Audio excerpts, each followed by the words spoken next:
Një debat I fortë ka shpërthyer në Shtetet e Bashkuara mes presidentit Donald Trump dhe moderatorit të njohur Jimmy Kimmel pas një batute që ky I fundit bëri për zonjën e parë Melania Trump.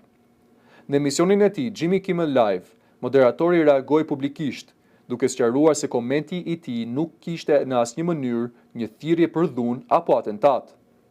Ai theksoi se batuta ishte një roast I lehtë dhe lidhej me diferencën në moshë mes çiftit presidencial. Megjithatë, reagimi nga Shtëpia e Bardhë ka qenë I ashpër. Presidenti Trump dhe Melania Trump I kanë bërë thirrje televizionit ABC dhe kompanisë mëm Disney që të ndërmarrin masa dhe ta shkarkojnë Kimmel, duke e cilësuar komentin e tij të papranueshëm. Melania Trump e përshkroi deklaratën si gërryese dhe një shembull të klimës së tensionuar politike në vend, ndërsa presidenti Trump e quajti batutën përtej çdo kufiri. Debati vjen vetëm pak ditë pas një incidenti të rënd sigurie gjatë një eventi në Washington, ku një person I armatosur hapi zjarr duke plagosur një agent të shërbimit sekret. Kimmel shprehu solidaritet me të pranishmit në atë ngjarje, por hodhi poshtë çdo lidhje mes komenteve të tij dhe incidentit. Ndërkohë, kjo nuk është hera e parë që Trump kritikon ashpër median dhe figurat publike që e kundërshtojnë.